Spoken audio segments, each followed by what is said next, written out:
नमस्कार। कुछ ख्वाब चंद उम्मीदें, निदा फाजली साहब ने लिखा था। यही है जिंदगी, कुछ ख्वाब चंद उम्मीदें, इन्हीं खिलौनों से तुम भी बहल सको तो चलो। सफर में धूप तो होगी, जो चल सको तो चलो। सभी हैं भीड़ में, तुम भी निकल सको तो चलो। उसी से मैंने इस प्रोग्राम का शीर्षक लिया है, कुछ ख्वाब चंद उम्मीदें। कोरोना का दूसरी लहर के बीतने के बाद हम लोग सब डरे हुए थे, हम लोग सब भयभीत थे। कई लोगों ने अपने अपनों को खोया। हिंदी साहित्य में हमने 40-50 बड़े नामों को खो दिया। और हर कला की हर विधा में ये क्षति हुई, कला की हर विधा में ये नुकसान हुआ है। तो उस सब से निकलकर अब हम जब जिंदगी में लौट रहे हैं तो मुझे ऐसा लगा कि कुछ बहुत सकारात्मक किसी पंक्ति के साथ जिंदगी में लौटा जाए। तो फिर मैंने इस शीर्षक को रखा कि कुछ ख्वाब चंद उम्मीदें। कला की बहुत सारी विधाओं पर चर्चा करने के लिए ये एक कार्यक्रम फिर से तैयार किया है। और इस कार्यक्रम की आज पहली ही कड़ी है, ये मानकर चलिए। आज हम इस कार्यक्रम का विधिवत शुभारंभ कर रहे हैं। लाइव शोज मैंने पहले भी बहुत किए हैं, लेकिन ये उस सब के बाद एक नए सिरे से शुरुआत कर रहे हैं। आज का ये शो बहुत खास इसलिए है क्योंकि आज हम जिनसे बात करने जा रहे हैं उनकी जिंदगी किसी कहानी की तरह है, उनकी जिंदगी किसी बड़े उपन्यास के प्लॉट की तरह नजर आती है। और हरियाणा के हिसार से निकलकर दिल्ली के नेशनल स्कूल ऑफ ड्रामा तक पहुंचना और वहां से फिर माया नगरी तक पहुंचना, और माया नगरी में पहुंचने के बाद फिर एक और जो दूसरा बहुत महत्वपूर्ण सफर है कि हम सब के दिलों तक पहुंचना। वो एक सफर जब हम देखते हैं, उस कलाकार का सफर हम देखते हैं तो हम स्तब्ध रह जाते हैं। जब उनके बारे में पढ़ते हैं तो हम हैरान होते हैं कि कहाँ से निकला हुआ एक व्यक्ति कहाँ पहुंचता है, और वो कोई समझौता नहीं कर रहा है। सबसे बड़ी बात जो है वो मुझे लगती है उनके जीवन के बारे में जब मैं पढ़ता हूँ तो मुझे लगता है कि ये व्यक्ति समझौते नहीं करता। ये व्यक्ति माया नगरी में है और माया नगरी के सिद्धांतों को ठोकर मारकर अपने शर्तों पर काम करता है। और इसीलिए हम देखते हैं कि साल 2 साल में एक फिल्म आती है और ऐसी गजब फिल्म आती है कि हम फिर दीवाने हो जाते हैं। बहुत सारी बातें उनके साथ करनी है, परिचय करवाने की मुझे नहीं लगता कि कोई बहुत जरूरत है। हमारे साथ जुड़े हुए हैं हमारे समय के बहुत गुणी, बहुत प्रतिभावान और हम सबके चहेते फिल्म अभिनेता, थिएटर अभिनेता, और उनके बहुत सारे रूप हैं जिन पर हम चर्चा करेंगे। लेकिन हमारे साथ हैं भाई यशपाल शर्मा जी। यशपाल शर्मा जी, आपका बहुत बहुत स्वागत है इस कार्यक्रम में। आप हमारे साथ धन्यवाद। इसके लिए बहुत बहुत धन्यवाद आपका। यशपाल भाई के बारे में मैं बताना ये जरूर चाहूंगा कि एक जो वो पीढ़ी हुआ करती थी किसी जमाने में, फिल्मों में, राजनीति में और सब जगह एक पीढ़ी हुआ करती थी जो साहित्य से बहुत जुड़ी रहती थी, जिसको साहित्य की बहुत गहरी समझ थी और जो साहित्य में हमेशा रचे बसे रहते थे। यशपाल शर्मा जी उसी पीढ़ी का प्रतिनिधित्व करते हैं। जब उनके बारे में जान रहा था तो मैंने पढ़ा कहीं कि जब वो पहली बार मंच को फेस कर रहे थे, जब वो पहली बार मंच पर आ रहे थे, तो उन्हें जो बहुत सारी कविताएं याद थी, उनमें से उन्होंने जो सबसे अच्छी कविता उनको सबसे अच्छे तरीके से याद थी उसके साथ मंच पर आए और उस रोज अवार्ड जीत कर चले गए। उसके बाद जो उनका साहित्य से जो नाता जुड़ा तो वो आज तक जुड़ा हुआ है। मेरे और उनके बीच में जो दोस्ती का तार है उस तार का नाम भी साहित्य है। साहित्य के जरिए हम लोग जुड़े। और आज इस कार्यक्रम में हम जब उनके साथ बात कर रहे हैं तो एक और दूसरा पहलू है इस चर्चा का। पिछले दिनों एक फिल्म आई है दादा लक्ष्मी के नाम से। हरियाणा के बड़े कवि पंडित लक्ष्मी चंद्र की जीवनी पर वो पूरी फिल्म बनी है। और सबसे बड़ी बात यह है कि एक कलाकार जब बॉम्बे पहुंच जाता है, एक कलाकार जब इतना बड़ा कलाकार हो जाता है, उसके बावजूद वो अपने लोक को याद रखता है, अपने फोक को याद रखता है, अपनी भाषा को याद रखता है, उस मिट्टी को याद रखता है जिस मिट्टी से उसका जुड़ाव था। और उस मिट्टी का कर्ज उतारने के लिए वो निर्माता बन जाता है, निर्देशक बन जाता है और एक ऐसे कलाकार की जिंदगी को पर्दे पर ले आता है जो हरियाणा में तो जिसको सब जानते थे, लेकिन हरियाणा से बाहर शायद उतने लोग जानते नहीं है। तो ये इसे कहते हैं कि ये मिट्टी का कर्ज उतारा जाता है। दादा लक्ष्मी के नाम से ये फिल्म आई है और चूंकि कोरोना का ये संकट आ गया इसलिए थिएटरों में अभी नहीं पहुंच पा रही है, लेकिन जब मैं इस फिल्म के बारे में जान रहा था तो मैं हैरत में था कि दुनिया भर के जो अंतर्राष्ट्रीय फिल्म महोत्सव हैं उनमें 60 से ज्यादा, ये संख्या मैं बहुत जिम्मेदारी से बता रहा हूं कि 60 से ज्यादा पुरस्कार ये फिल्म जीत चुकी है। सोचिए, हरियाणवी भाषा में बनी हुई एक फिल्म, एक फोक आर्टिस्ट के जीवन पर बनी हुई फिल्म, उसको कितनी शिद्दत के साथ बनाया गया कि वो 60 से ज्यादा पुरस्कार अभी तक जीत चुकी है। और अभी ये लड़ाई जारी है। अभी तो जहां वो जा रही है वहां प्रशंसा मिल रही है, वहां उसके ऊपर सम्मानों की बरसात हो रही है। और जब टॉकीज में, थिएटर में रिलीज होगी तब बात अलग होगी। उस फिल्म के निर्माता हैं यशपाल शर्मा जी, उसके निर्देशक हैं, ये उनका डायरेक्टोरियल डेब्यू है, इससे उन्होंने निर्देशन की शुरुआत की है और इसमें उन्होंने अभिनय किया है। और मुझे याद आती है किशोर कुमार साहब की फिल्म झुमरू, जिसमें वो निर्माता, निर्देशक, अभिनेता, म्यूजिक डायरेक्टर और सब कुछ थे। यशपाल भाई ने इतने सारे इसमें भूमिकाएं तो नहीं निभाई हैं, लेकिन इस फिल्म की आत्मा वही है, इस फिल्म में धड़कते वही हैं। तो यशपाल भाई, आपका बहुत स्वागत है। अब हम इस चर्चा की शुरुआत करना चाहते हैं। आपके बारे में बहुत बताने की कोई जरूरत नहीं थी, फिर भी हमारी आदत है कि हम थोड़ा सा एक भूमिका बनाते हैं। हमारे साथ तब तक बहुत सारे लोग जुड़ गए हैं। अमेरिका से बहुत अच्छी लेखिका सुधाम ढींगरा जी जुड़ गए हैं, शैलेंद्र शरण जी जुड़ गए हैं, अनघा जोगलेकर, ये सब लेखक धीरे धीरे जुड़ते जा रहे हैं और आप सबका स्वागत है इस मंच पर। यशपाल भाई, मैं चर्चा की शुरुआत दादा लक्ष्मी से ही करना चाहूंगा, क्योंकि आज हम चर्चा उन्हीं पर करने के लिए इकट्ठे हुए हैं। कैसे सोचा, क्या विचार आया कि दादा लक्ष्मी पर फिल्म बनाई जाए? कहां से सोचा ये? देखिए, पहले बस एक छोटी सी त्रुटि मैं दूर कर दूं कि प्रोड्यूसर जो हैं इसके रविंद्र राजावत हैं। जी, जी। अनहद स्टूडियो है दिल्ली की, जो जिन्होंने पहले भी एक फिल्म उनके साथ मैंने की थी, करीम मोहम्मद। तो बेसिक प्रोड्यूसर वही हैं, उन्होंने ही शुरुआत की थी। मैं तो बाद में बन गया, क्योंकि मैंने बाद में बहुत ज्यादा बजट बढ़ गया था तो मुझे भी शामिल होना पड़ा। बजट ट्रिपल हो गया था, मतलब जितना सोचा था उससे 3 गुना बढ़ गया था। तो इसलिए अब मैं आपके प्रश्न का उत्तर देता हूं। देखिए, मैं बीज से शुरुआत कर रहा हूं कि जहां मेरे मन में आया कि मुझे फिल्म बनानी चाहिए या कुछ करना चाहिए हरियाणा के लिए, मैं पगड़ी फिल्म कर रहा था राजीव भाटिया की जी। और दूसरी सतरंगी फिल्म कर रहा था संदीप शर्मा की। दोनों मेरे क्लासमेट हैं, दोनों ने राष्ट्रीय पुरस्कार जीता है, दोनों फिल्मों ने। लेकिन पहले पगड़ी फिल्म थी, तो पगड़ी फिल्म जो है उसने इतनी अच्छी बनाई कि मतलब उसी वक्त मैंने सोच लिया था पहली फिल्म में ही कि मैं जरूर कुछ करूंगा। हालांकि उस फिल्म को बनाने में भी राजीव भाटिया को हमने बूस्टअप किया था कि तुझे बनानी पड़ेगी ये फिल्म, इतनी अच्छी उसने नरेट की थी। मैंने कहा नहीं, तुझे बनानी पड़ेगी, बहुत अच्छी फिल्म है यार, बहुत अच्छी फिल्म है। और उसको दिख रही थी फिल्म, तो मुझे लगा मैं भी अगर फिल्म बनाऊंगा तो ऐसे ही बनाऊंगा, मतलब आपके अंदर कण कण में, रग रग में बसी हुई होनी चाहिए। उसके लिए किताब लेकर के या स्क्रिप्ट लेकर के सुनाने की जरूरत ना पड़े, उसके बाद ये होता है, उसके बाद ये होता है, वो अंदर ही है, हर पल दिखना चाहिए। उसके लिए मुझे एक सब्जेक्ट की तलाश थी, तो मैंने फिल्म देखी थी नट सम्राट, मराठी फिल्म थी और बहुत फेमस नाटक रहा है, बहुत लोगों ने किया है, नाना पाटेकर ने भी किया है, नाना पाटेकर ने फिल्म भी की थी उसका रोल। तो मुझे वो फिल्म इतनी प्रभावित की कि मैंने कहा मेरी एज के हिसाब से और मेरे हिसाब से मैं हरियाणा में इस वक्त ये सब्जेक्ट कर सकता हूं, इसको अडेप्ट करके। हरियाणवी कलाकार, उसमें एक मराठी कलाकार है, तो मुझे लगा हरियाणवी कलाकार को बेस बना करके इसमें हरियाणवी में करते हैं कि वो अपनी सारी जिंदगी पैसे को कुछ नहीं समझता, सिर्फ कला को समझता है और सारा कुछ बच्चों के नाम कर देता है और एंड में मतलब वो बिल्कुल पागल हो जाता है, बिल्कुल दर दर भटकता है। तो एक कलाकार की कहानी थी।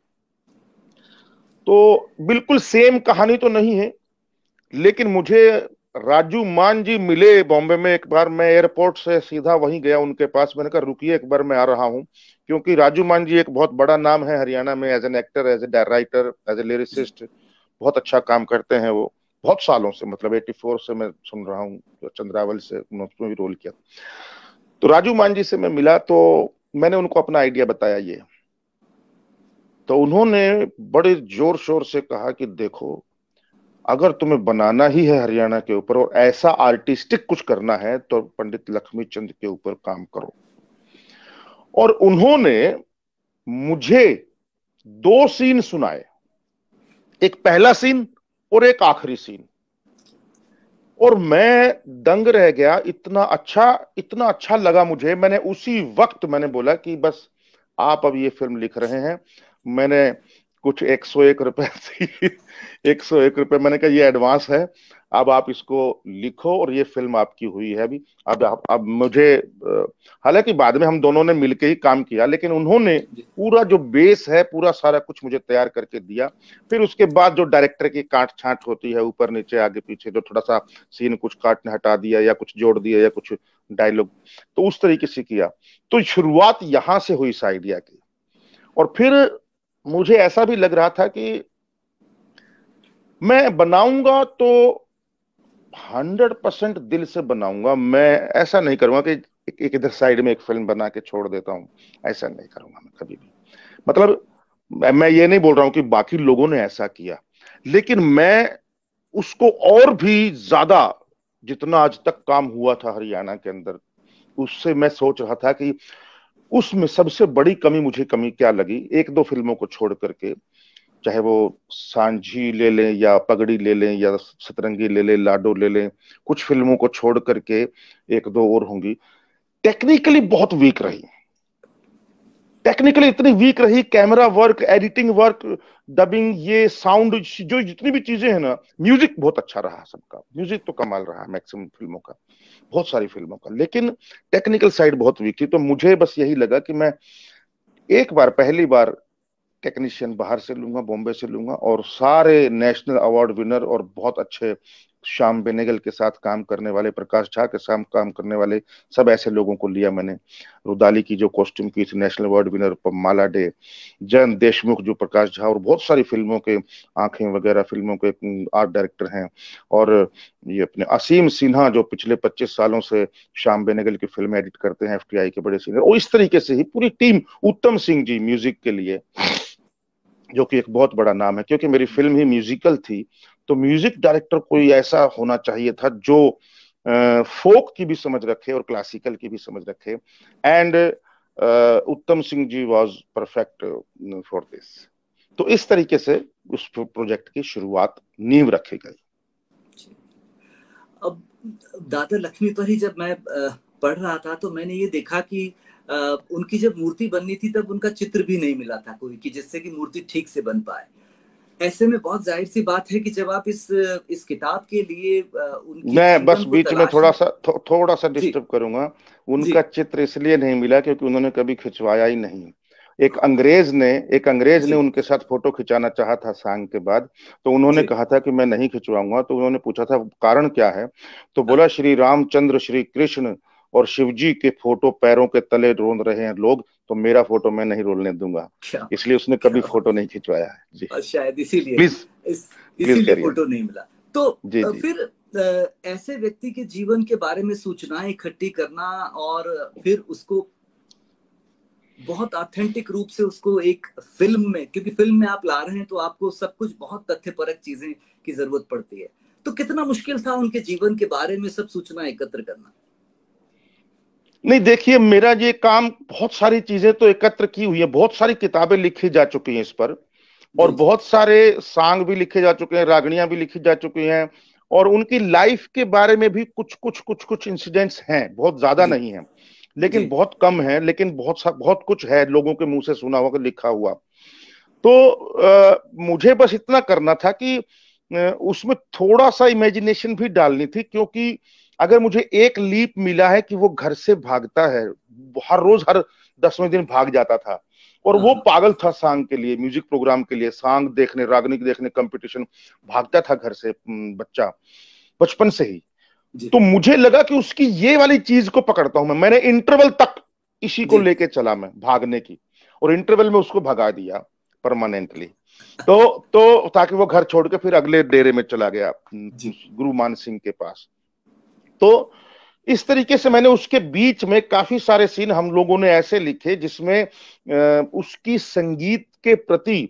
और बड़ी अच्छी बात है कि आजाद सिंह जी का एक गाना है, उसकी मैंने लाइन चुरा ली उनसे परमिशन लेकर के, वो भी इसका हिस्सा है कि चलो उस देश में जहां संगीत हो, ना हो द्वेष कलेश ओढ़े भाईचारा हो। ये कमाल का एक फेमस गाना है और उसकी ये मुखड़ा है।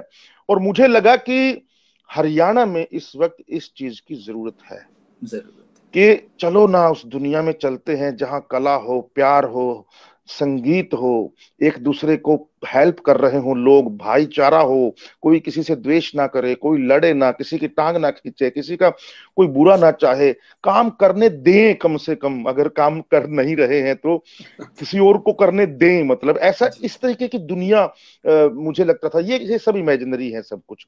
तो उसके भागने की क्रिया बार बार उसके भागने की क्रिया, और एक ये संगीत को लेकर उसका जो जुनून है, जब वो गोदी में है तब से, वो जैसे ही सुनता है बीन बज रही है बाहर तो घुटने पे ही दौड़ रहा है बाहर सुनते सुनते। वो जैसे ही सुनता है कि माँ कपड़े धो रही है, उसकी तान सुनता है, थप थप थप, वो उसको सुन के उसकी तरफ दौड़ता है घुटने पे ही। तो कहीं अजान सुनता है तो कान खड़े हो जाते हैं। तो वो बचपन से ही जो चाहे वो गाय के गले में घंटी है, कोई भी चीज सुनता है तो उसको एकदम से साउंड से ऐसे होता है। मतलब बचपन से एक दैवी शक्ति टाइप मैंने दिखाई है कि उसके अंदर है कुछ जो बहुत ही सशक्त है, और जो कुछ बिरले लोगों के अंदर होता है। तो ये दिखाने की हमने कोशिश की। और बहुत सारा असली रिसर्च तो पंकज भाई अभी बाकी है, क्योंकि एक और तो बहुत बड़ा बॉम्ब जब गिरा था हम लिखते लिखते हम लोगों के ऊपर, जब मैंने डिसीजन लिया था कि इसको एक पार्ट में हम कंप्लीट नहीं कर पाएंगे, हमको 2 पार्ट में बनाना पड़ेगा। तो मुझे बहुत लोगों ने, इवन राजू मान सर ने भी बोला कि बावड़ा हो गया तू, एक तो हरियाणवी में बना रहा, एक कॉमेडी नहीं है उसमें, एक कमर्शियल गाने नहीं है उसमें, एक सारी चीजें उलट लेके चल रहे तू, और कोई ग्लैमर नहीं है, लड़की नहीं है, कोई हीरोइन कुछ उस तरीके की नहीं है, कुछ भी नहीं है, और ऊपर से तू बोल रहे पार्ट 2 भी बनाऊंगा, पार्ट 1 भी बनाऊंगा। तो मैंने कहा नहीं सर, मन कर रहा है। लेकिन मैं राजू भाई का, रामपाल जी का और प्रोड्यूसर रविंद्र राजावत जी का शुक्रिया अदा करना चाहूंगा, जो उन्होंने बोला कि जो तेरा मन करे तू कर। और मैं उस बात के लिए रविंद्र राजावत जी को खासकर, क्योंकि उन्होंने सबसे पहले पैसा लगाया, इस फिल्म की शुरुआत उन्होंने की है, वो नहीं होते तो शायद फिल्म नहीं बन पाती। तो मैं सबसे पहले उनको धन्यवाद करना चाहूंगा। उसके बाद तो बहुत बड़ी लाइन है, लेकिन क्योंकि राजू मान जी और रामपाल बल्हारा जी मेरे साथ हमेशा रहे, क्योंकि इनके ये ऐसे हैं जो राइटिंग में, आइडियाज में हमेशा साथ रहते थे और सजेस्ट भी करते थे, और वो बहुत सारी चीजें मिलजुल करके बनी है। तो इसलिए उनका नाम लेना चाहूंगा बस। तो बहुत हाँ प्लीज। मैं बस एक सूचना, चूंकि आपने ये बोला है कि दूसरा पार्ट बनाने जा रहे हैं, तो मेरे पास दिलचस्प सूचना है इस फिल्म को लेकर कि इस फिल्म में यशपाल शर्मा जी का एक घर भी बिक गया है बनाने में। हाँ बिक गया, लेकिन उसमें क्या है, लेकिन मुझे दुख नहीं है, क्योंकि 3 घर हैं, एक बिक गया तो क्या हो गया। मैंने वो वाला नहीं किया जो मेरे छोटे भाई राजपाल यादव ने किया था। उसने मतलब बहुत पैसा उधार लेकर के करोड़ों, 5 करोड़ किसी से, करोड़ 15-20 करोड़ लगा दिया था। तो मैंने वो नहीं किया। मेरी चादर जितनी थी, हाँ थोड़ा बहुत उधार बाकी है, उतर जाएगा, फिल्म से कुछ तो आएगा, मुझे उम्मीद है। तो इसलिए दुख नहीं है, और ना ही मुझे मलाल है किसी चीज का।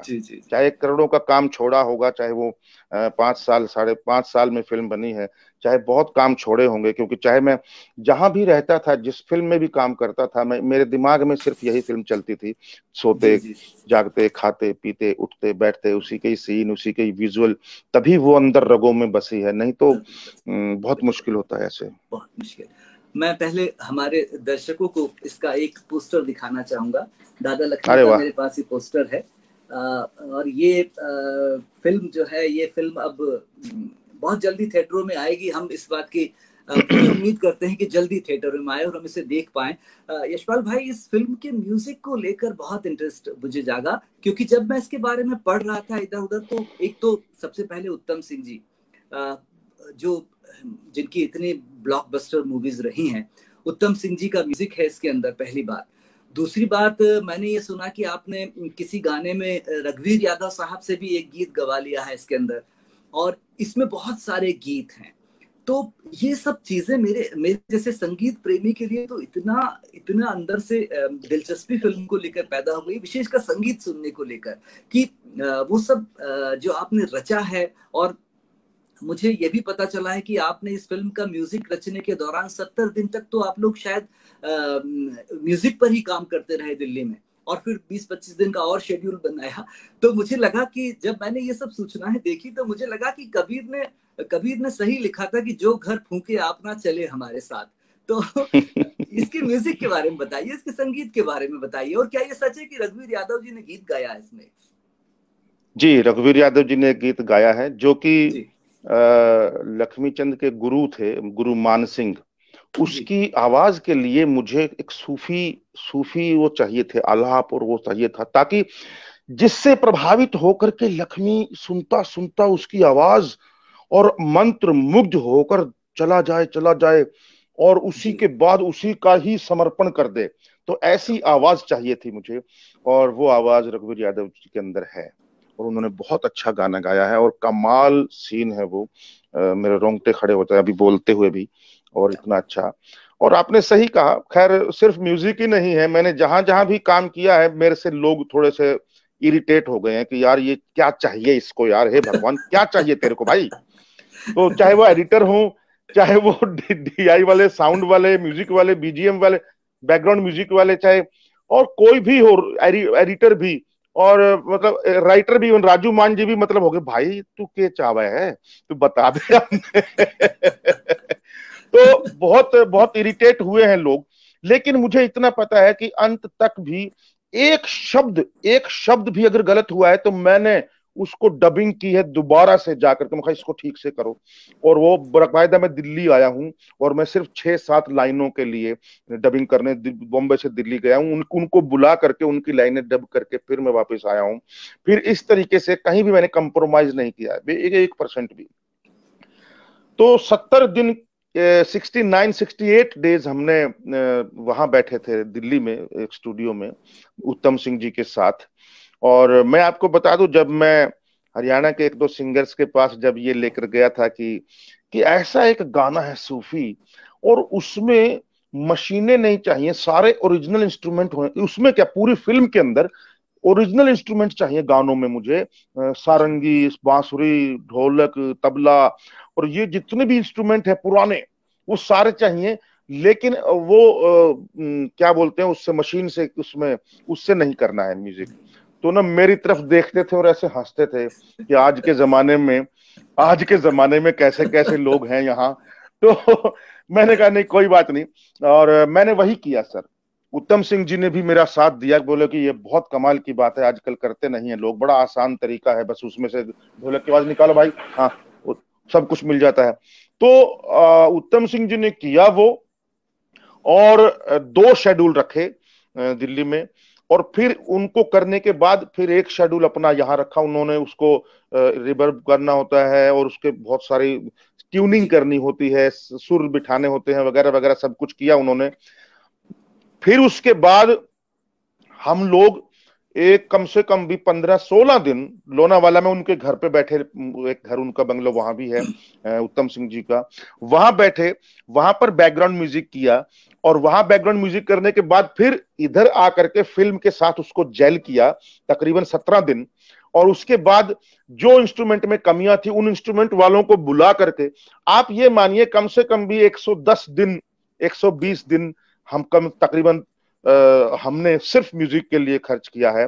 और फिर अंत में एक काम और, एक गाना था बहुत फेमस जो मैंने रिकॉर्ड किया हुआ था बाद में नंबरिंग के लिए, और मुझे वो गाना हटाना पड़ा। मैंने कहा नहीं, वो सीरियस हो जाती है फिल्म एंड में बहुत ज्यादा, इतना सीरियस अब भी नहीं, दूसरे पार्ट में देखेंगे। तो वो गाना हटाकर उत्तम सिंह जी बोले कि फिर तो ये वो करना, डिजाइन करना पड़ेगा गाना पूरा, मतलब 6-7 मिनट का है, 6.5 मिनट का, जिसमें नंबरिंग आएगी। मैंने कहा बिल्कुल करना पड़ेगा सर। तो बोले कि फिर तो थोड़ा खर्चा है।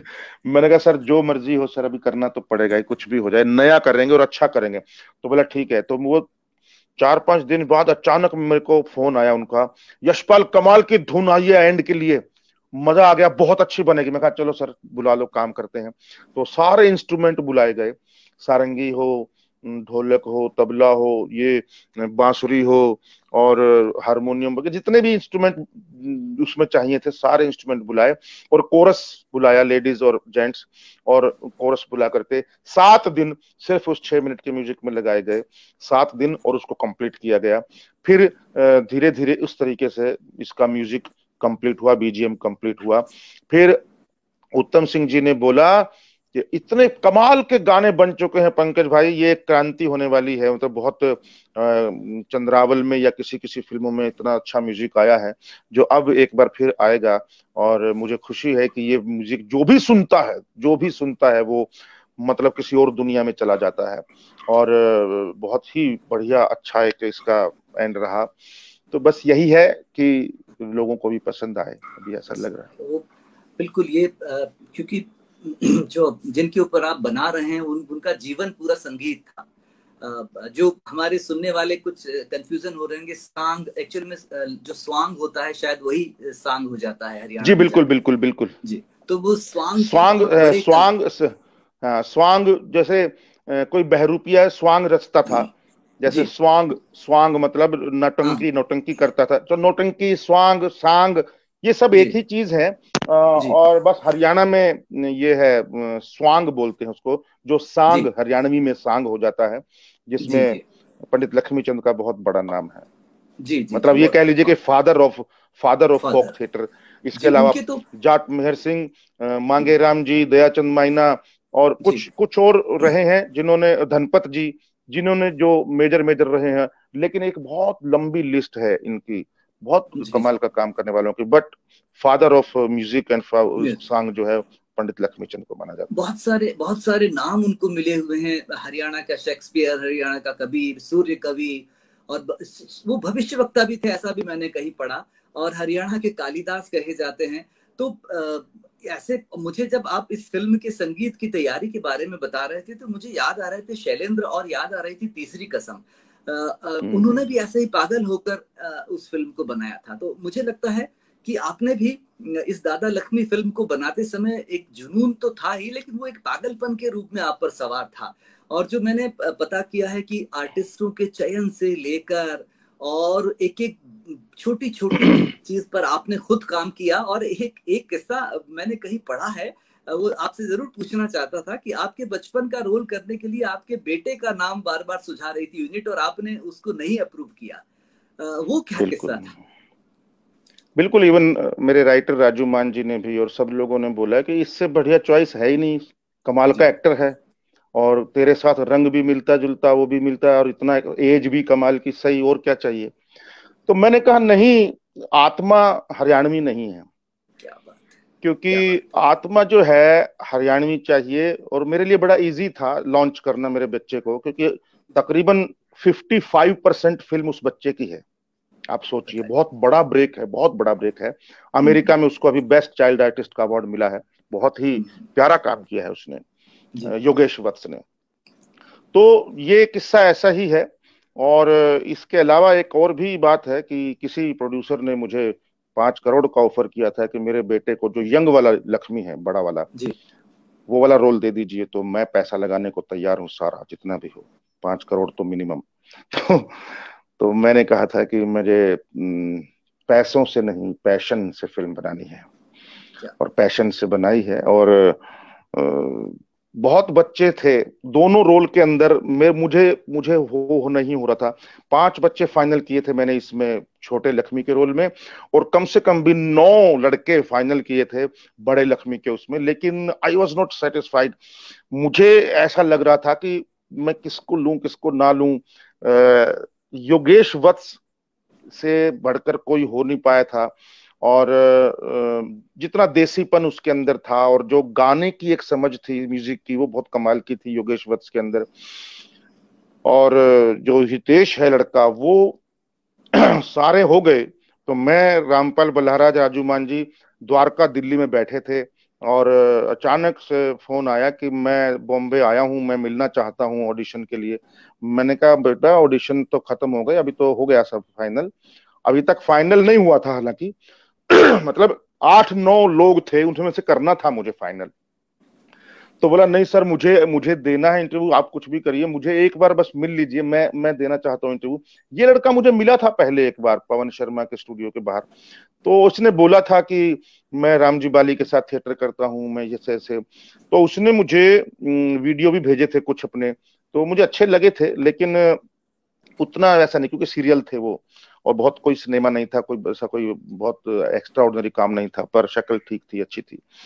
तो मैंने कहा ठीक है आ जाओ। मैंने उसको एक डायलॉग भेज दिया व्हाट्सएप में, और एक गाना भेज दिया कि इसको सुनो, गाने को थोड़ा डांस करना है और ये डायलॉग याद करके आओ रास्ते में। तो ये आया, और ये जैसे ही आया तो पहले देखते ही ना इसके एनर्जी और इसका जो एक वो था एज हीरोइक, वो हमारी आंखें मिली कि भाई बात में दम है भाई छोरे में।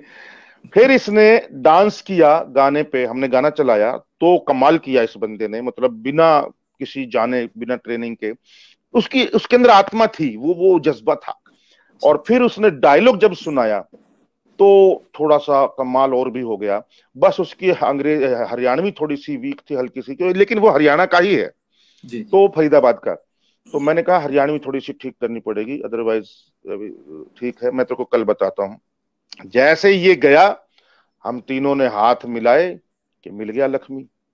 तो मतलब हाँ, तो राजू मान जी का ये था कि हरियाणवी का देख लेना थोड़ा सा। मैंने कहा नहीं सर, मेरे को ठेठ हरियाणवी वाला अगर अच्छा एक्टर नहीं हुआ तो मुझे नहीं चाहिए। मुझे मुझे एक्टर सबसे पहली डिमांड है, मैं बाकी बाद में कर लूंगा, कोई टेंशन नहीं है। तो वो फाइनल किए गए, ऐसे ये दोनों रोल ऐसे फाइनल हुए थे। क्या ये सचमुच, ये प्रसंग मैं जानबूझकर इसलिए चर्चा में लाया था क्योंकि हिंदी फिल्म इंडस्ट्री जहां का ये इतिहास है कि वहां 80, 85, 90% फिल्में किसी अपने को लॉन्च करने के लिए बनाई जाती हैं, या प्रोड्यूसर या डायरेक्टर के बच्चे या उनके वो सब। ऐसे में एक एक पागल टाइप का एक निर्देशक ऐसा है जिसके सामने सुनहरा अवसर था कि अपने बच्चे को इस फिल्म से लॉन्च किया जाए। पूरी यूनिट और सारे लोग, लेखक से लेकर सब लोग चाह रहे थे कि वो बच्चा सबसे अच्छा हो सकता है, लेकिन बस वही परफेक्शन की बात थी कि नहीं, वो उसके अंदर हरियाणा की आत्मा नहीं है तो वो नहीं हो सकता। ये सचमुच एक ये काम वही कर सकता है, ऐसा व्यक्ति कर सकता है जो फिल्म इंडस्ट्री में उसी तरह से रहता है जैसे तेल के साथ पानी रहता है, कि साथ रहे हैं लेकिन उसकी सारी गंदगी को अपने अंदर कभी नहीं सोखना। यशपाल भाई, दूसरी बात एक और शेयर करना चाहूंगा जी कि जी बिल्कुल। सिनेमा में ना छोटे रोल जो होते हैं ना उनको बहुत कैजुअली लिया जाता है। जी जी। यार एक ही तो लाइन है। जी मैंने नहीं किया ऐसा। जी जी। एक एक लाइन के लिए भी मैंने एक्टर लिए हैं, और कमाल के एक्टर लिए हैं। हाँ, जिनकी लाइनें नहीं है, सिर्फ लुक के लिए लिया है कुछ लोगों को मैंने। जी जी। कुछ लोगों को सिर्फ लुक के लिए लिया है कि इनका लुक अच्छा है यार, इसको रखो, मैं क्लोज में लूंगा, और मैंने हाँ लिया है। और बहुत सारे चेहरे आपको दिखेंगे इसके अंदर, 116 के करीब तो एक्टर हैं, और बाकी क्राउड के लोग हैं, गांव के लोग हैं, उनके चेहरे हैं, आप जिनके घर में शूटिंग की उनके चेहरे हैं। भगवान उनकी आत्मा को शांति दे। अभी थोड़े दिन पहले ही, एक हफ्ता 10 दिन पहले तकरीबन उनकी डेथ हो गई। मुस्लिम थे, मुंशी खान जी, बहुत कमाल का सहारा दिया उन्होंने शूटिंग करते हुए, उनकी याद आ गई। तो जो एक एक छोटे से छोटे भी रोल जो है ना, वो भी सधे हुए लोग हैं। कोई भी ऐसा नहीं है कि चल भाई आजा, तू आजा भाई, तू आजा भाई, बैठ जा भाई, ऐसा नहीं है कोई भी। हाँ। और मैंने ये कैजुअलिटी और ये लापरवाहियां मैंने देखी हैं, और मैंने जी। फिल्में बर्बाद होते हुए भी देखी हैं इस तरीके से। क्या नहीं, और ये छोटे रोल की जहां बात करते हैं आप, तो मुझे लगता है कि ये चैलेंज तो आपने भी एक्सेप्ट खूब किए हैं अपने जीवन में, अपने कैरियर में, कि किसी फिल्म में छोटा सा रोल भी है, अगर बहुत छोटा भी है तो भी आप उसे करने आ गए। और जैसे गैंग्स ऑफ वसेपुर में बहुत छोटा रोल है, लेकिन वो रोल दिमाग में बचा रह जाता है। तो मुझे लगता है कि ये तो आपने ही चला दिया ये प्रथा कि किसी फिल्म में आपका रोल कितना छोटा या बड़ा है उससे कोई फर्क नहीं पड़ता। अगर आप में टैलेंट है तो आप उस पे ही सारे दर्शकों पे अपना प्रभाव छोड़कर निकल जाएंगे। तो देखिए निश्चित रूप सर, से। आशुतोष गवारीकर के साथ मैंने लगान की, जी। और मैं उनके साथ पहला मेरा जो रूबरू हुए थे, हम सीआईडी में थे। सीआईडी में वो जी। एक्टिंग कर रहे थे उस वक्त। हाँ हाँ। जी मैं तब जी। तब की बात बता रहा हूँ। जी तो मेरा 2 ही सीन थे, बहुत अच्छे सीन थे, 2 एपिसोड। जी तो उसने मुझसे कहा, उसने मेरा सीन देखा होगा, देखा मतलब जी। मैंने किया जो। तो हम ग्रीन रूम में थे, तो बोला Yashpal, yes you are very good actor. मैं thank you. Why you are wasting your time in these types of serials. मैंने कहा how do you know I am good actor. बोले अभी देखा ना, that's why I am doing. हम तो हम तो अमिताभ बच्चन के बेटे नहीं हैं, तो हमें कौन लॉन्च करेगा भाई। हम तो हमें तो ऐसे ही लॉन्च होना है, धीरे धीरे अपने आप ही, एक एक सीन करके, 2 2 सीन करके। गोविंद निहलानी से फिल्म मिला, 1 2 सीन का। उन्होंने श्याम बेनेगल से मिला दिया, श्याम बेनेगल ने 4 सीन का सीन दिया, फिल्म दिया। फिर उन्होंने सुधीर मिश्रा को देखा, वो सुधीर मिश्रा ने बुला लिया, राम गोपाल वर्मा ने बुला लिया, राहुल रवेल ने बुला लिया, फिर राजकुमार संतोषी ने बुला लिया, ऐसे बुलाया। हमें तो कोई ऐसे नहीं करेगा कि हम भाई लॉन्च हो गए, सब सब जान गए कि हम आ गए, ऐसा नहीं है। आपके ऊपर भी बात मुझे करनी है। मैं लक्ष्मी, दादा लक्ष्मी पर एक बार बात कर लूं। हाँ हाँ हमारे बिल्कुल। हमारे एक मित्र लोकेन जी का मैसेज आया है कि इसको देखकर ऐसा लग रहा है कि अभिनेता भी विद्वता में किसी से कम नहीं होते। तो मैं ये यशपाल भाई के बारे में बता दूं कि बहुत पढ़ते हैं और अद्भुत तरीके से पढ़ते हैं, और पढ़ने के बाद लेखक से बात भी करते हैं और लेखक से लंबी लंबी चर्चा भी करते हैं। चूंकि हम लक्ष्मी, दादा लक्ष्मी पर वो आप बातचीत ये को भुग ये भुगत भोगी हैं पंकज सुबीर जी। इनका नॉवल पढ़ा था मैंने, और मैं अकाल में उत्सव, जी ऑस्ट्रेलिया में पढ़ा था, सिडनी में। और मैं रियली पागल हो गया था। मैं मुझे मुझे ऐसे विजुअल दिखने लगे थे उस नॉवल के, रियली सच। और भी दूसरा भी, लेकिन इस नॉवल का जो पहला नॉवल था उसका तो मैं भूल नहीं सकता, रियली। शुक्रिया शुक्रिया। यशपाल भाई, हम दादा लक्ष्मी पर बात को समाप्त करके फिर आपके ऊपर भी थोड़ा सा लोग जानना जरूर चाह रहे हैं, बहुत सारी बातें। तो नहीं नहीं, दादा के बाद लक्ष्मी पे ही कर ले, दादा लक्ष्मी पे ही नहीं रखते हैं नहीं, एक आज। छोटा सेशन 5-10 मिनट का आपसे भी चर्चा अच्छा करेंगे। चलिए तो चलिए। बस हमारे दर्शकों को ये बताइए कि अंतर्राष्ट्रीय फिल्म महोत्सव में जो रिस्पांस आ रहा है, एक तो उस रिस्पांस के बारे में बताइए कि जो मैंने तो एक अंदाज से कह दिया कि 60 अवार्ड्स मिले हैं सब तरह के मिलाकर, वो किस तरह के अवार्ड्स आ रहे हैं, लोगों का रिस्पांस कैसा आ रहा है। और एक सबसे इंपॉर्टेंट बात जिस पर मैं चर्चा करना चाहता हूं कि एक एक पागल निर्देशक है जो इस फिल्म को चाहता तो हिंदी में बना सकता था, लेकिन उसने इस फिल्म को हरियाणवी में बनाया है। तो ये इसको करते समय क्या दिमाग में चल रहा था, और ये अवार्ड्स जो आ रहे हैं, ये इतने अवार्ड दुनिया भर के जिस भी देश में जा रही है ये फिल्म, वहां से अवार्ड लेकर आ रही है। तो वो चुनौती जो थी सामने की, आपसे भी कहा गया होगा कि हरियाणवी में मत बनाओ, हिंदी में बनाओ। तो अवार्ड्स और इस भाषा वाले पर जरूर आपसे कुछ सुनना चाहेंगे। बिल्कुल, मैं 2 सवाल हैं, दोनों के जवाब देता हूं। पहले जी मैं हरियाणवी में क्यों बनाई इसका जवाब देता हूं। हरियाणवी मुझे इसलिए बनाई पंकज भाई कि एक तो हरियाणवी सिनेमा में दर्शक नहीं है, नहीं थे, अभी तक भी नहीं है। और मेरी फिल्में भी, मैं उम्मीद है कि आएंगे, लेकिन मुझे कोई कोई गारंटी नहीं है। क्योंकि मैं जानता हूं पंजाबी फिल्मों में हाउसफुल हो जाता है, और सलमान खान की फिल्मों में हाउसफुल हो जाता है, लेकिन हरियाणवी फिल्म चाहे कितनी भी अच्छी हो, पगड़ी सतरंगी को ऑडियंस नहीं मिली। वो इतनी जी अच्छी फिल्में थी, मतलब एक प्रकार से उन दोनों ने सेक्रीफाइस किया अपनी फिल्में बना करके, क्योंकि जी एक हलचल तो मच गई, अवार्ड तो मिल गया नेशनल, लेकिन ऑडियंस नहीं मिल पाई बिल्कुल भी दोनों को। तो इसीलिए मैंने, और मेरा ये कई 5 सालों से, 5.5 सालों से मैं ये कहता आ रहा हूँ हर इंटरव्यू में कि हरियाणवी सिनेमा को हरियाणा से बाहर कोई नहीं जानता।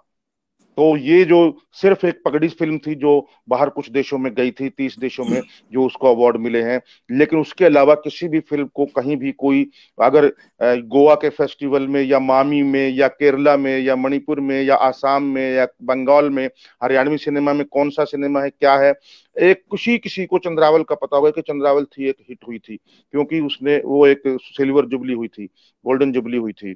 बस उसके अलावा किसी को मालूम नहीं है हरियाणवी सिनेमा क्या है।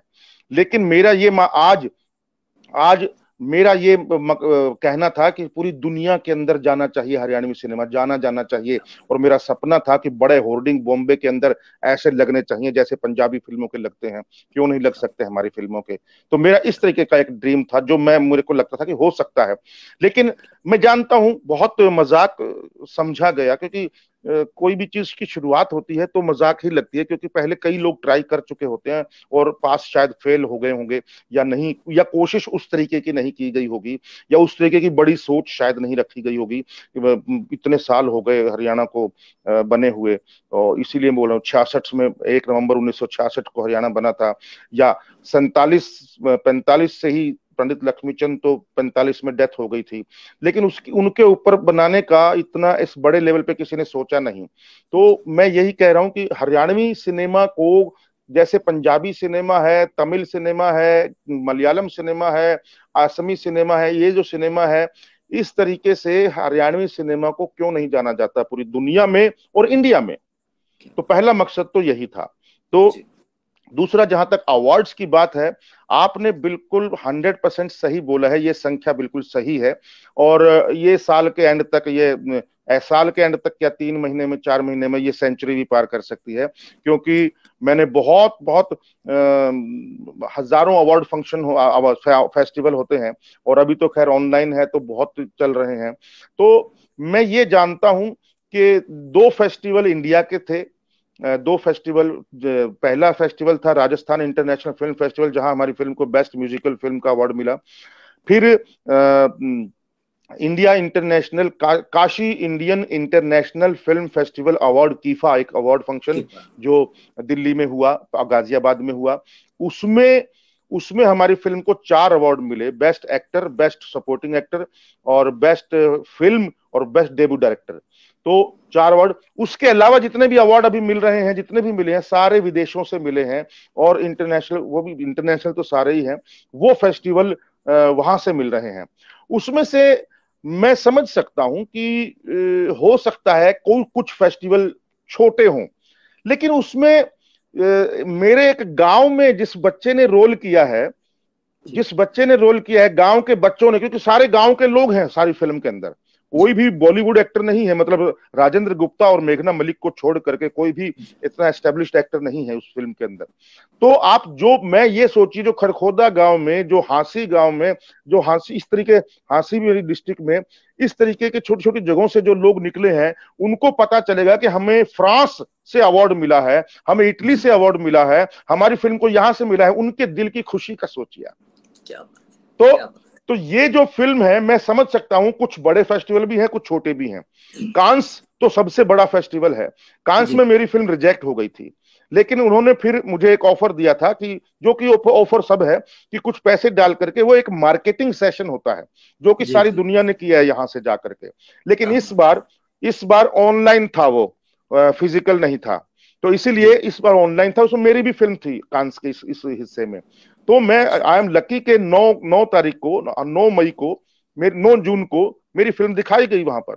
तो और मैंने देखी, लाइव दिखाई गई मतलब। और ये जितने भी फेस्टिवल हैं, इनमें से कई फेस्टिवल तो ऐसे हैं जो मुझे, मेरी फिल्म मांग रहे हैं कि हमको इसके शोज चलाने की अनुमति दे दीजिए, हमारे फेस्टिवल के अंडर में हम इसके शो चलाएंगे। मतलब मैंने कहा कि नहीं सर, मैं अभी रिलीज नहीं हुई है, मैं अभी नहीं दे सकता हूँ, जब रिलीज हो जाएगी उसके बाद यस। तो इस तरीके से बहुत कमाल का रिस्पॉन्स है, चाहे टोरंटो हो, मेलबोर्न हो, चाहे वो टोक्यो हो, चाहे वो कैलगरी हो, चाहे वो न्यूयॉर्क फेस्टिवल हो, चाहे वो लॉस एंजलिस का हो। लॉस एंजलिस के फेस्टिवल में तो 4 अवार्ड मिले हैं हमें। तो बहुत सारे फिल्मों में बहुत सारे अवार्ड, बहुत फेस्टिवल में बहुत सारे अवार्ड मिल चुके हैं, और कई फेस्टिवल में तो 4, किसी में 3, किसी में 2, इस तरीके से। और तकरीबन 7 बेस्ट डायरेक्टर के अवार्ड हैं, इसमें से 7 या 9, और फर्स्ट टाइम फिल्म मेकर के अवार्ड है 7 या 9, और उसके अलावा बेस्ट फिल्म और बेस्ट एडिटर मिल चुका है 2 जगह, 2 बेस्ट एडिटर, 1 जगह बेस्ट साउंड भी मिल चुका है। तो अलग अलग, उसमें 1 जगह बेस्ट चाइल्ड एक्टर मिल चुका है, जो अपना योगेश वत्स है, अमेरिका से, न्यूयॉर्क से। तो इस तरीके से बहुत सारे अवार्ड हैं, एंड ये तो फिल्म फ्री वे के थ्रू है मैक्सिमम। तो ये मेरा कोई खुद का नहीं है, वो अपने आप उनके फेस्टिवल होते हैं, हमको सिर्फ देखना है, ये फेस्टिवल भेजना है, हाँ क्लिक करते हैं, पैसा चला जाता है और भेज जाती है। फिर वो ही रिजल्ट बताता है कि इतनी तारीख को ये रिजल्ट है, इतनी तारीख को दूसरा और तीसरा, पहले सिलेक्टेड हो गई, फिर ये फाइनलाइज हो गई, फिर इसको अवॉर्डेड किया गया है, फिर वो कैटेगरी बताएंगे लास्ट में कि इस कैटेगरी में आपको मिला है। तो इसलिए उसके 3 या 4 चरण होते हैं हर फेस्टिवल के, वो पूरा फिल्म फ्रीवे करता है, पूरी लिस्ट उसी में अपने आप ऑटोमेटिकली वो हो जाती है, तो मुझे कॉपी पेन लेकर नहीं बैठना पड़ता। तो थैंक यू वेरी मच, आपने इसकी पूरी इतनी डिटेल जानकारी लेके रखी सब चीजों की। नहीं, मेरे पास तो ये भी सूचना है कि वहाँ शायद जर्मनी से और कहीं से इसको आपके लिए आपके पास प्रस्ताव है कि हम इसे डब करना चाहते हैं और वहाँ जी, रिलीज करना फ्रांस चाहते फ्रांस हैं। फ्रांस फ्रांस से। जी, फ्रेंच जी डायरेक्टर एंड एक्टर्स यहाँ आए थे जी जोधपुर में, उनकी भी फिल्म जी। थी। तो उन्होंने मेरी फिल्म को बहुत सराहा और अच्छा खासा 15-20 मिनट का एक वीडियो भी बना के दिया कि if it can help you, और वो जी भी मेरे पास अभी तक भी है। और उन्होंने वो, और देखिए, वो बॉम्बे आए, बॉम्बे जाने से, फ्रांस जाने से पहले, पेरिस जाने से पहले मेरे घर भी आए, बॉम्बे भी आए, और मेरे जी घर पे लंच करके भी गए, और इस फिल्म के बारे में नेक्स्ट प्लानिंग क्या है उस बारे में बात करके गए। तो क्या उनकी एक बड़ी इच्छा थी कि पार्ट 1 और पार्ट 2 एक साथ अगर हो, 2 घंटे होगा। की, तो कमाल हो जाए। तो मैंने कहा सर इस बार तो मैं नहीं करूंगा, लेकिन हाँ पार्ट 2 भी बन जाएगी, तो फेस्टिवल के लिए एक अलग से मैं हो सकता है बना लूं, पर अभी तो नामुमकिन है। मेरे और उन्होंने एक उन्होंने ही मुझे ऑफर जी दिया था कि इसके सबटाइटल जो है फ्रेंच में रखते हैं, और फ्रेंच जर्मन में। में, जो इटालियन में, जो जो आसपास के यूरोपियन देश हैं, तो हाँ उन्होंने हाँ यही कहा कि इसमें मैं बात कर लूंगा, फ्रेंच की मेरी गारंटी है। तो मैंने कहा कि अभी थोड़ा रुक जाइए, रिलीज के टाइम के बाद ही कर पाऊंगा। अगर मान लो मैं यहाँ आपको दे देता हूँ, आप रिलीज कर देते हैं, तो मेरे लिए अच्छी बात नहीं है, मेरे से पहले, तो पहले मुझे रिलीज करने दीजिए। जी इंदौर के मेरे बड़े अच्छे फिल्मों से जुड़े हुए मित्र हैं संजय पटेल जी। उन्होंने अभी कमेंट किया था कि यशपाल जी ने एक फिल्म में अभिनेता राजेश विवेक को कहते हैं बैठो मामा जी, वो का मैनरिज्म करिश्मा ही था। संजय भाई, ये वही फिल्म है जिस फिल्म के कारण में यशपाल भाई का इतना इतना बड़ा प्रशंसक हुआ। वेलकम टू सज्जनपुर फिल्म का नाम है।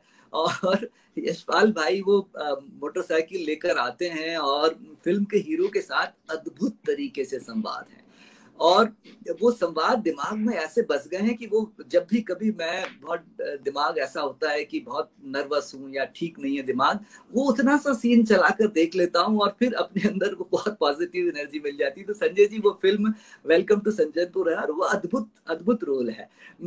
चूंकि हमारा समय 1 घंटे का हमने कहा है कि 1 घंटे से अंदर समाप्त करेंगे, तो हम यशपाल भाई से थोड़ा सा जीवन सफर और ये सब चीजों पर बहुत ये जल्दी से मैं हमारी चर्चा फिल्म के लोग भी जुड़े हुए हैं, विशाल बहुत शर्मा सारे आ देख रहे रहे हूँ, हैं, बहुत योगेश सारे आ वत्स रहे है, हैं। अल्पना सुहासिनी आप है, नाम लीजिए। हितेश शर्मा है, सोनिया जी सरताज है, बहुत सारे लोग जानकार जुड़े हुए हैं मेरे। मैं जी तो जी हैरान जी। हूँ, बहुत लंबी लिस्ट है। हाँ, काफी और है। आप जी पहचान जी, पा रहे हैं तो आप पढ़ दीजिए उनके नाम एक हाँ, नहीं नहीं बार। ठीक है, परमानंद जी शास्त्री हैं, जी जी, जी। सलूजा विवेक, ब्रजेश कोंगो, सुधा, अच्छा ये तो अमेरिका से सुधा आपने जी हैं। बताया था, सुधा ओम जी हैं, जी। गीता गीता श्री श्री हैं। जी हैं, ये भी नहीं बड़ी ठीक है, लेखिका है। जी ठीक है, आगे बढ़ते हैं। जी जी। जी। यशपाल भाई, हाँ, आपको राजू मान देखकर जी, हमें। इस फिल्म के जी। राइटर भी जुड़े हुए, राजू मान जी, अरे जी वाह, अभी अरे देखा था मैंने वाह, उनको। जी उनका स्वागत है। इस फिल्म से जुड़े हुए वो सारे लोग जो इस समय जुड़े हुए हैं, क्योंकि ये आपकी ही फिल्म है, आप सब लोगों की मेहनत का परिणाम है कि आज दुनिया भर में इसका डंका बज रहा है।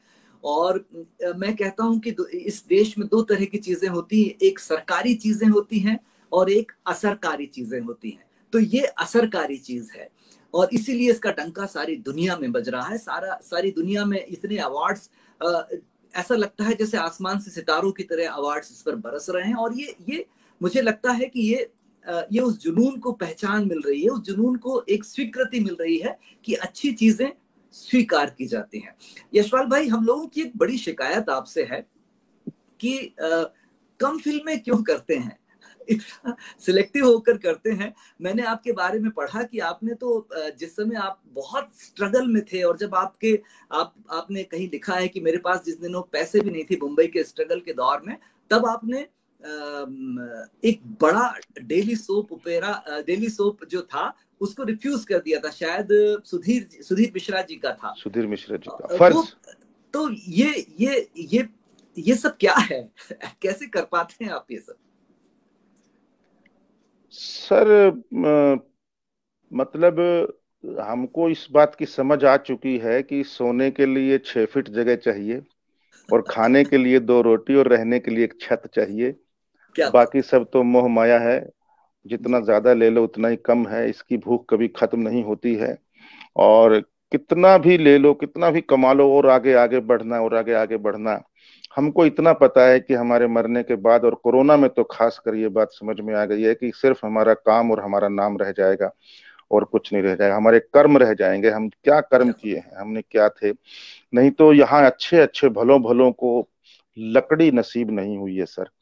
क्या क्या क्या हालात थे हर जगह पूरी दुनिया में, हम सब देख सकते हैं। लोग दूर भाग रहे थे, सब कोई किसी के नजदीक नहीं आ रहा था। तो जीवन की सच्चाइयां तो यही हैं। जीवन की सच्चाइयां अगर यही हैं तो फिर ये मैं मतलब 5 करोड़ की गाड़ी क्यों खरीदूं? फिर मैं अपने 1 लाख की 1 लाख का कोट क्यों बनवाऊं? फिर ब्रांडेड कपड़े, ये जूते, ये घड़ियां, ये पता नहीं किस टाइप के मोबाइल, और पता नहीं किस तरीके की गाड़ियां, ये मैं क्यों लूं?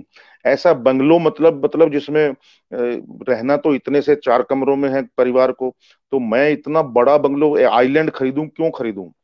तो मुझे मुझे वो समझ में आ चुका है कि भैया ये रुक जा मेरे भाई, भाग दौड़ से थोड़ा ठहराव के साथ जी ले। तो मेरे को एक फिल्म मिल जाती है तो मैं सोचता हूँ मैं इसको तो कंप्लीट कर लूं पहले, बाद में देखूंगा आगे, आगे क्या करना है। क्योंकि मुझे लगता है एक टाइम पे एक काम करो तो आपका चलते फिरते, उठते बैठते, सोते जागते आप उसमें रहते हैं तो बड़ा मजा आता है काम करने में। मैं अभी एक फिल्म करके आया हूँ, मेरा लाइफ टाइम एक्सपीरियंस रहा है, छिपकली फिल्म का नाम है।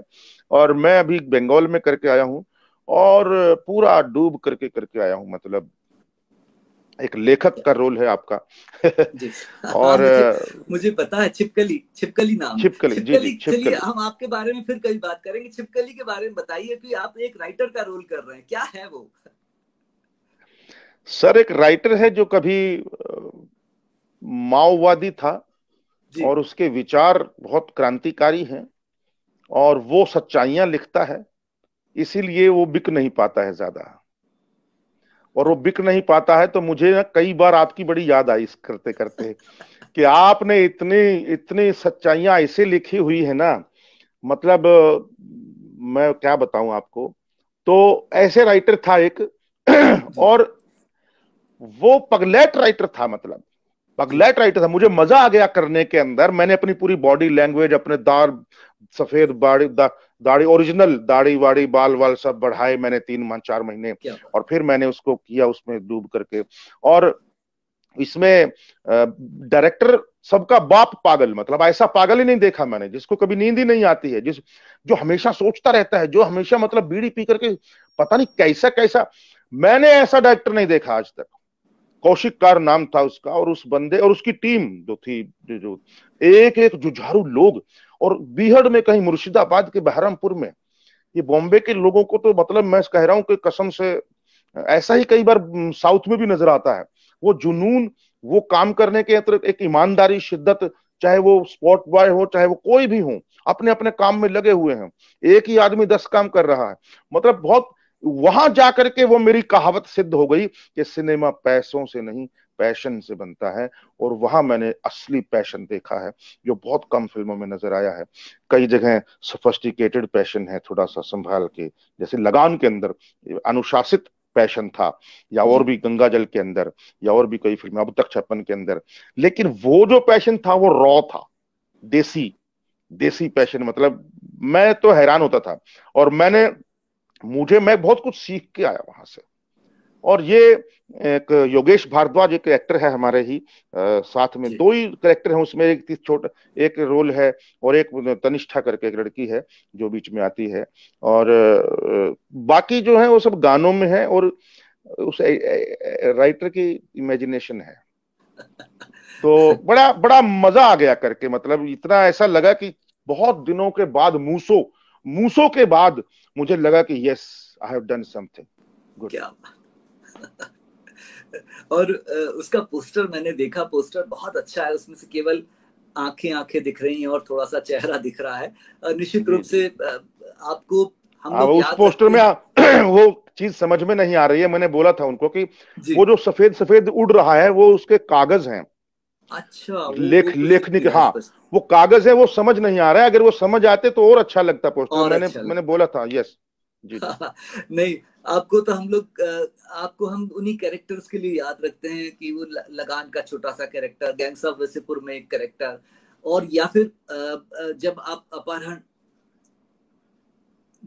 तो बस अब मैं हम 1 घंटे के लगभग पहुंच चुके हैं, अंतिम प्रश्न पर बिल्कुल आ रहा हूं। आखिरी, हाँ अभी हम हाँ समाप्त करते हैं। जी जी। हाँ, आखिरी प्रश्न है, क्योंकि मेरे मेरे साथ कई सारे लेखक जो हैं वो आपके बड़े प्रशंसक हो रहे हैं।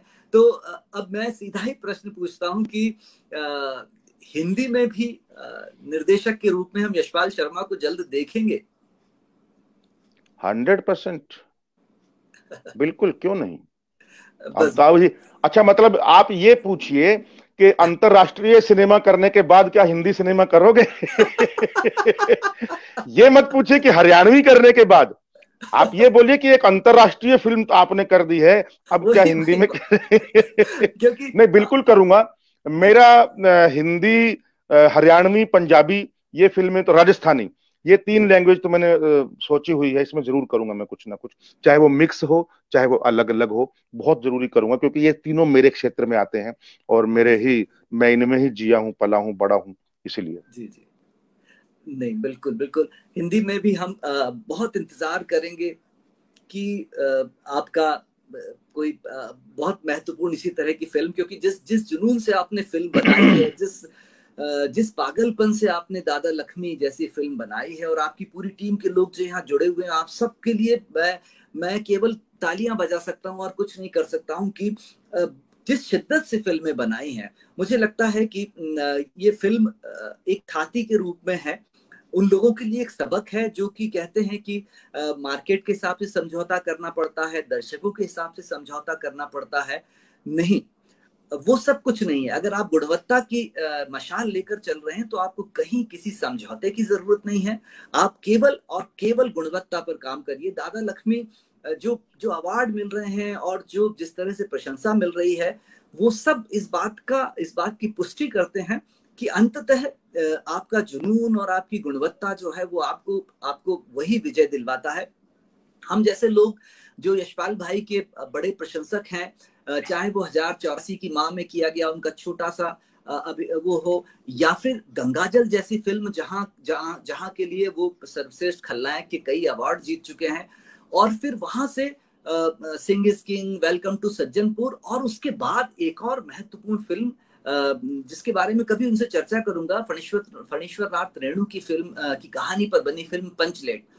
तो मुझे लगता है कि एक अभिनेता जब अपने क्षेत्र में सफल हो जाता है, तब उसको ये प्रयोग करने चाहिए, लेकिन एक ऐसा अभिनेता जो शुरू से यही प्रयोग लेकर आ रहा है, एक ऐसा अभिनेता मैंने यशपाल भाई का कहीं इंटरव्यू सुना तो उन्होंने कहा कि एनएसडी में मुझे सिखाने के लिए जितना पैसा लगाया गया, तो मैं क्या फिल्मों में आकर थिएटर छोड़ दूं, तो फिर उसका क्या होगा। तो वो थिएटर करते रहते हैं और लगातार, अभी भी मैं कहीं पढ़ रहा था कि 11 या 12 नाटक अभी कर रहे हैं वो। तो मुझे 11 लगता नाटक है चल ये रहे हैं। ईमानदारी है, ये बड़ी ईमानदारी है। और एक कलाकार, एक रचनाकार जब तक ईमानदार नहीं होगा तब तक वो सफल नहीं होगा। इसीलिए इसीलिए मैं कहता हूं कि छोटे छोटे जो रोल होते हैं जो हमारे दिलों में बसे हुए उनके, और वो सब केवल उसी कारण है क्योंकि वो कलाकार अंदर से ईमानदार है। हरियाणा के हिसार से चलकर वो आदमी यहाँ तक पहुंचते हैं और उसके बाद अंतर्राष्ट्रीय फलक तक पहुंच जाते हैं। ये सारी जर्नी बिना ईमानदारी के संभव नहीं थी, और इसीलिए शायद वो यशपाल शर्मा हैं। और हम बहुत सारे क्योंकि निर्देशक के रूप में उनकी पहली फिल्म आ चुकी है, तो हम बहुत अच्छी अच्छी फिल्मों की अब उम्मीद लगाए बैठे हैं कि बहुत सारी अच्छी फिल्में मैं बस एक उनकी। बात लास्ट जी में शेयर करना चाहूंगा। जी एक तो अकाल में उत्सव था, जी मैंने जो पढ़ा था, जी ये वो शहर तो नहीं, यही है ना वो, जी जी जी जी वो जी, के जिसमें दंगों वाला जो, अच्छा, और तीसरा एक गांधी कसाब और काट गांधी। कसाब, हाँ, ये वाली 3 किताबें मैंने आपकी पढ़ी हैं अभी तक। जी जी बाकी जी नहीं जी पढ़ पाया, आई एम वेरी सॉरी, थोड़ा सा नहीं नहीं, वक्त की वजह से, लेकिन जी पढ़ूंगा जी जी, कभी जरूर लेकिन से। लेकिन आपने वो जब पढ़ी है तो मुझे मुझे पता चला कि एक एक व्यक्ति ने वो किताबें पढ़ी हैं। किसी व्यक्ति को, एक रचनाकार को पता लगता है कि उसकी किताबें पढ़ी गई हैं, तो आपने उस तरह से पढ़ी। आप थैंक यू आए सो मच। हमारे साथ। आप आए, हमारे साथ जुड़े, इतना समय दिया, क्योंकि मुझे मालूम है कि अभिनेता हैं और निश्चित रूप से बहुत शेड्यूल चलते रहते हैं। उस बीच में आपने ये समय निकाला, हमारे सारे दर्शकों से बात की, इसके लिए बहुत बहुत धन्यवाद। बस ये आखिरी में चलते चलते ये बता के जाइए कि हम लोगों को ये फिल्म कब देखने को मिल रही है? जब आप हॉल के अंदर जाएंगे। और गाने हॉल तो सुनने को भी हॉल बहुत। हॉल हॉल हॉल एक फॉर्मेलिटी के लिए खुल गए हैं, लेकिन कोई जा नहीं रहा है तीसरी अभी नहीं लहर जा के रहे, डर के अभी नहीं कारण। जा रहे। तो जी जब वो डर खत्म हो जाएगा थोड़ा सा, और मुझे लगता है ये साल थोड़ा मुश्किल होगा। मैं 1 नवंबर जी की सोच रहा था हरियाणा डे पर, लेकिन मुझे लगता नहीं। तो जब वो जी डर खत्म हो जाएगा, ऑडियंस जाना शुरू कर देगी हॉल के अंदर, तो मैं जरूर इसको। लेकिन तब तक भगवान की दया से फेस्टिवल्स में चल रही है, ठीक है। जी जी जी जी। तो बहुत बहुत शुक्रिया यशपाल भाई, थैंक और यू सो सारे मच सर, दर्शकों थैंक यू का सो बहुत मच। शुक्रिया। और दादा लक्ष्मी की टीम जो हमारे साथ जुड़ी हुई थी, उसके राइटर से लेकर उसके अभिनेता, और वो सब जुड़े हुए थे, आप क्षमा। सबका धन्यवाद कि आप जुड़े हमारे साथ। बहुत बहुत धन्यवाद। नमस्कार। जी, thank you so much sir, thank you.